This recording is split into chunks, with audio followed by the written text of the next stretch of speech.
रूस, America, south Korea और Japan जैसे देशों में रेस ऑफ मून यानी चंद्रमा पर पहुंचने और बेस बनाने की होड़ लगी हुई है। चांद पर रेस के पीछे की मून इकोनॉमिक्स है और आज आपको इस मून इकोनॉमिक्स के बारे में विस्तार से बताने वाले हैं।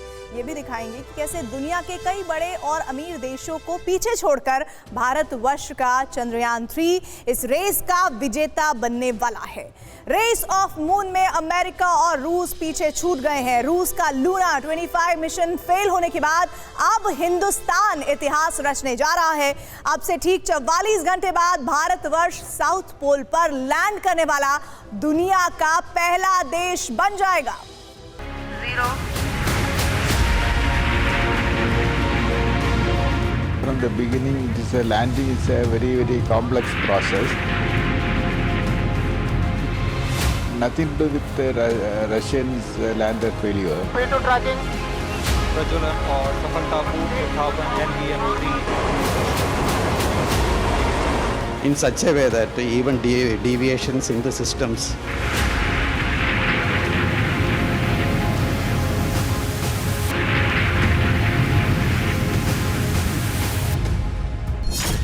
चंद्र विजय के लिए लगी रेस।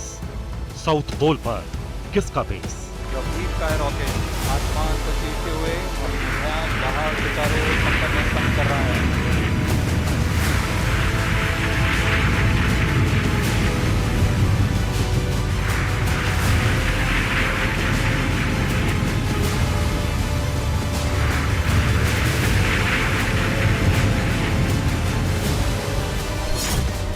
रूस, अमेरिका अब तक नाकाम, वहां उतरेगा भारत का Chandrayaan.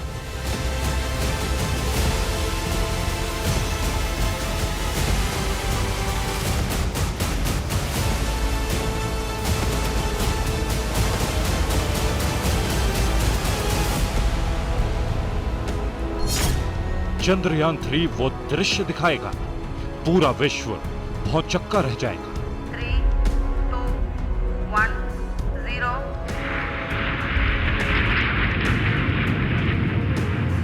+5 seconds. Lift off normal.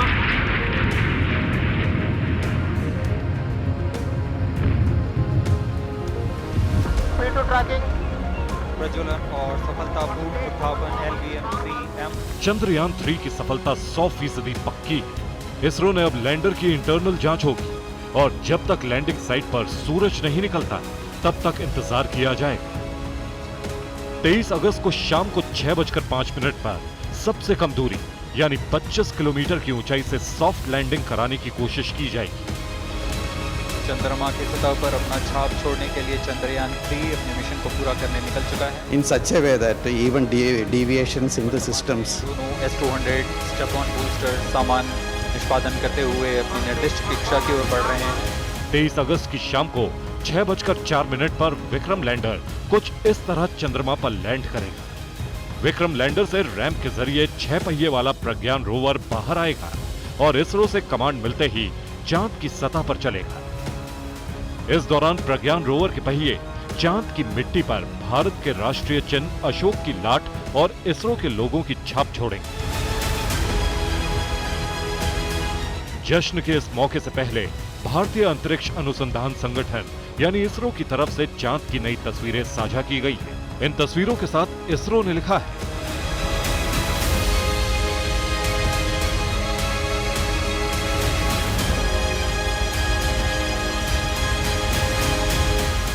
Lander hazard detection and advance camera यानी LHDAC से ली गई चांद के फार साइड एरिया की तस्वीरें, यानी चंद्रमा के उस हिस्से की तस्वीरें जो पृथ्वी से कभी नजर नहीं आता।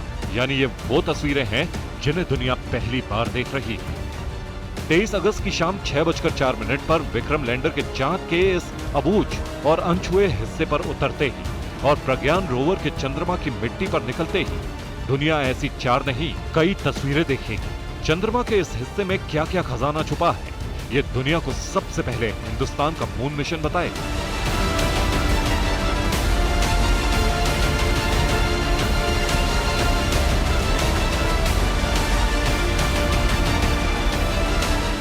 कि ये हर नागरिक का, हर भारतीय का एक बहुत ही मतलब गर्व होने की बात है कि हमने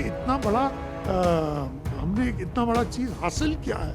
अभी देखिए दूसरे देश, इजराइल नहीं कर पाया, अमेरिका को तो मैं छोड़ दे रहा हूं क्योंकि वो पायनियर्स हैं, लेकिन रशिया, उनके विचारों का भी हमें दुख होता है, उनके विचारों को लूना 25 गिर गया।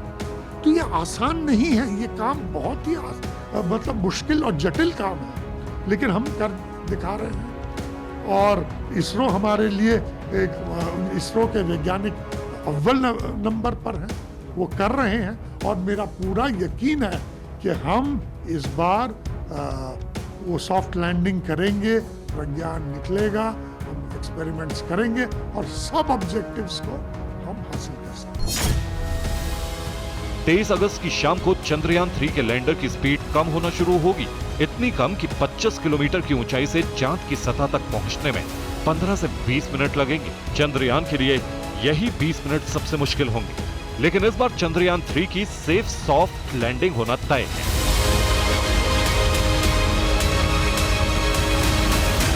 अब ये जान लीजिए कि जो मून मिशन रूस, अमेरिका, साउथ कोरिया और जापान जैसे देशों की मून रेस में हिंदुस्तान को विजेता बना रहा है, उसकी सफलता से भारत को हासिल क्या होगा। चंद्रयान 3 लॉन्च हुआ तो पड़ोसी पाकिस्तान के कई लोगों ने पूछा कि जब चांद जमीन से ही दिखता है तो वहां जाकर उसे देखने से क्या हासिल होगा, चांद तक जाकर क्या हासिल होगा। ये पाकिस्तान के अनपढ़ नेताओं को तो कभी समझ नहीं आएगा, लेकिन वहां जाकर क्या मिलेगा, इसे हिंदुस्तान के बच्चे बच्चे को जान लेना चाहिए। यह भीमकाय रॉकेट आसमान को चीरते हुए अपनी भयानक दहाड़ से चारों ओर कंपन उत्पन्न कर रहा है। चंद्रयान 3 की सफलता से पूरी दुनिया भारत के वैज्ञानिकों और स्पेस साइंस में हिंदुस्तानी काबिलियत का लोहा मानेगी। दुनिया को पता चलेगा कि हमारे पास चांद पर सॉफ्ट लैंडिंग करने और रोवर को वहां चलाने की काबिलियत है। इससे दुनिया का भारत पर भरोसा बढ़ेगा, जो कमर्शियल बिजनेस बढ़ाने में मदद करेगा। अमेरिका, रूस, चीन सिर्फ यही वो देश है जो अब तक चंद्रमा पर सफलता से लैंड कर पाए हैं। इनमें से भी कोई अभी तक चांद के दक्षिणी ध्रुव तक नहीं पहुंचा है, लेकिन अब चंद्रयान 3 से भारत के वैज्ञानिक चांद के इस अबूझ हिस्से पर तिरंगा फहराने जा रहे हैं। चांद पर सॉफ्ट लैंडिंग सिर्फ भारत की वैज्ञानिक दक्षता ही नहीं, बल्कि आर्थिक रूप से भी एक बड़ी सफलता होगी। अमेरिका अपने आर्टेमिस मिशन के जरिए चांद पर अंतरिक्ष यात्री भेजने वाला है। अमेरिका की कोशिश है कि चांद पर लंबे वक्त तक रुकने के लिए बेस बनाया जाए।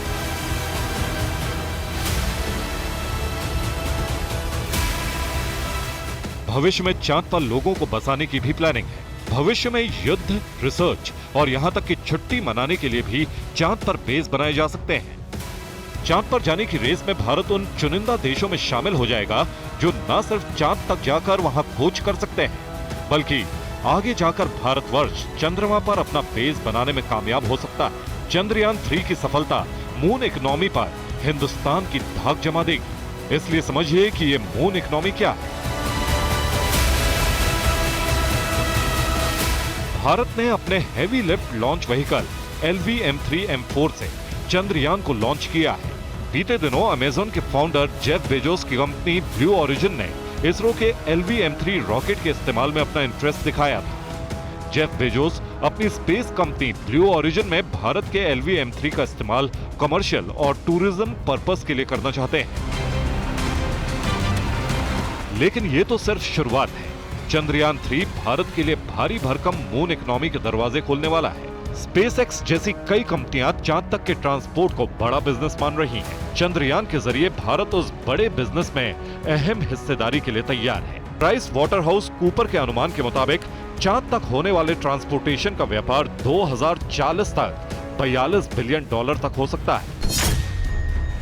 प्राइस वाटरहाउस कूपर ने 2020 से 2025 के बीच $9 बिलियन के मून इकोनॉमी का अनुमान लगाया है। 2026 से 2030 के लिए मून इकोनॉमी का अनुमान $19 बिलियन का है। 2031 से 2035 के बीच $32 बिलियन की मून इकोनॉमी होगी और 2036 से 2040 के बीच $42 बिलियन यानी $4 करोड़ 20 लाख की मून इकोनॉमी होगी।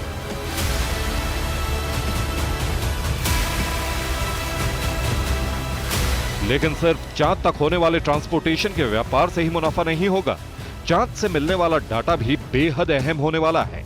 हर देश सफलतापूर्वक चांद पर नहीं उतर सकता है, तो वो वहां से मिलने वाली जानकारी भारत से ही करोड़ों डॉलर में खरीदी जाएगी, ताकि बिना यान भेजे चांद पर रिसर्च की जाए। एक अनुमान के मुताबिक साल 2030 में 40 और 2040 तक चांद पर 1000 एस्ट्रोनॉट रह रहे होंगे।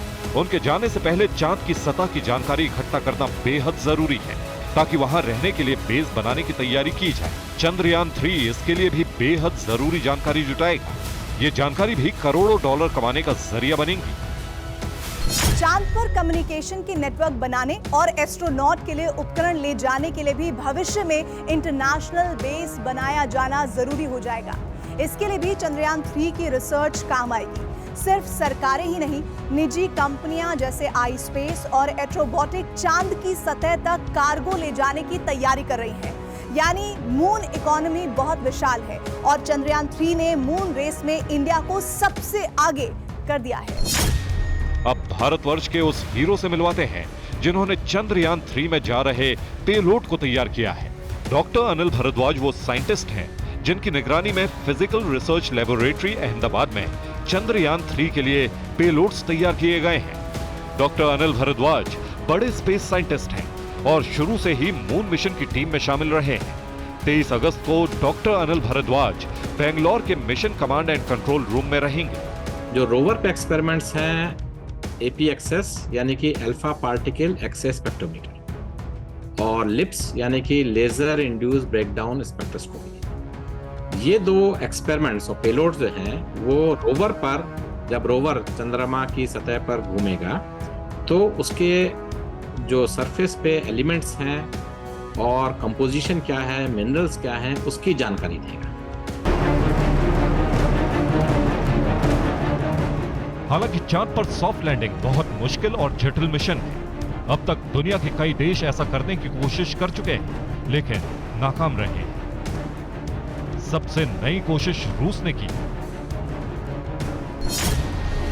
रूस ने भारत का चंद्रयान 3 मिशन लॉन्च होने के तुरंत बाद रूस ने मून रेस को जीतने के लिए 47 साल बाद अपना मून मिशन लूना 25 लॉन्च कर दिया।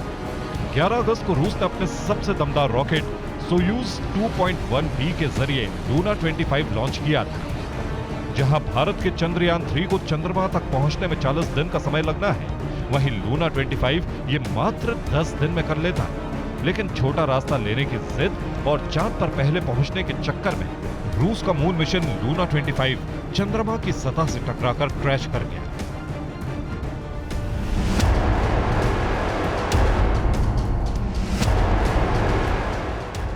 अगर रूस का लूना 25 चंद्रमा के दक्षिणी ध्रुव पर सॉफ्ट लैंडिंग कर लेता तो ऐसा करने वाला वो पहला देश बन जाता, लेकिन ऐसा हो नहीं सका। पहले भी चांद पर उतरने के कई मिशन नाकाम हो चुके हैं।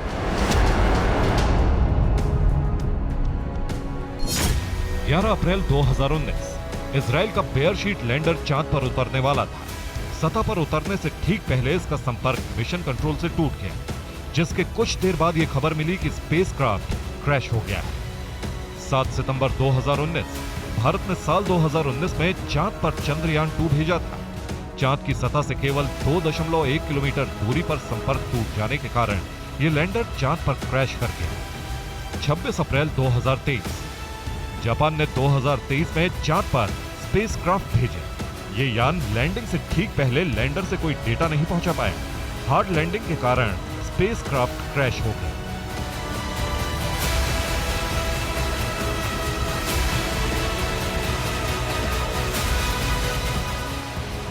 यानी चंद्रमा की सतह पर सॉफ्ट लैंडिंग करना आसान काम नहीं है, लेकिन चंद्रयान 3 की सफलता को लेकर इस बार किसी को कोई संदेह नहीं है।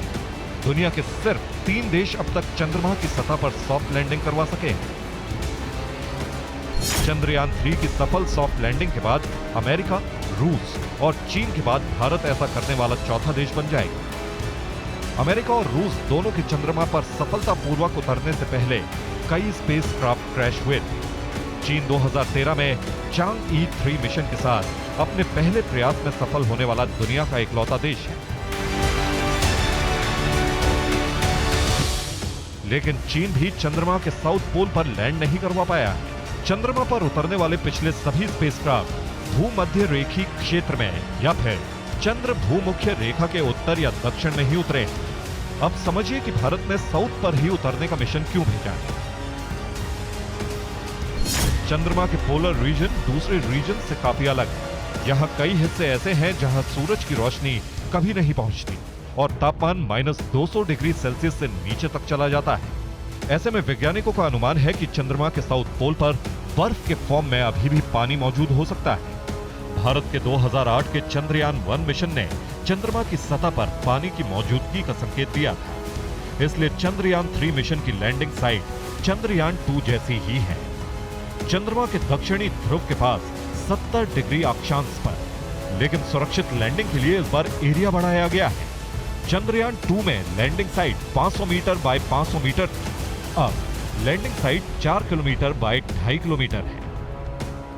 ये पहली बार होगा कि इस हाई लैटिट्यूड और नियर पोलर रीजन्स पर लैंडिंग होगी और वहां पर जानकारियां हमको प्राप्त होगी।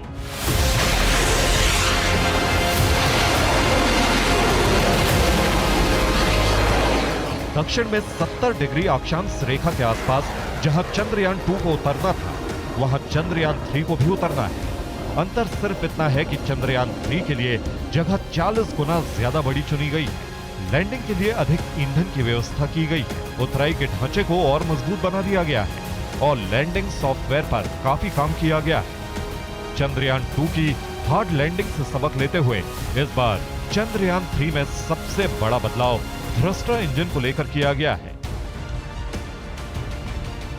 इस बार लैंडर में चारों कोनों पर लगे 4 इंजन यानी थ्रस्टर तो हैं, लेकिन पिछली बार बीचों बीच लगा 5वां इंजन हटा दिया गया है।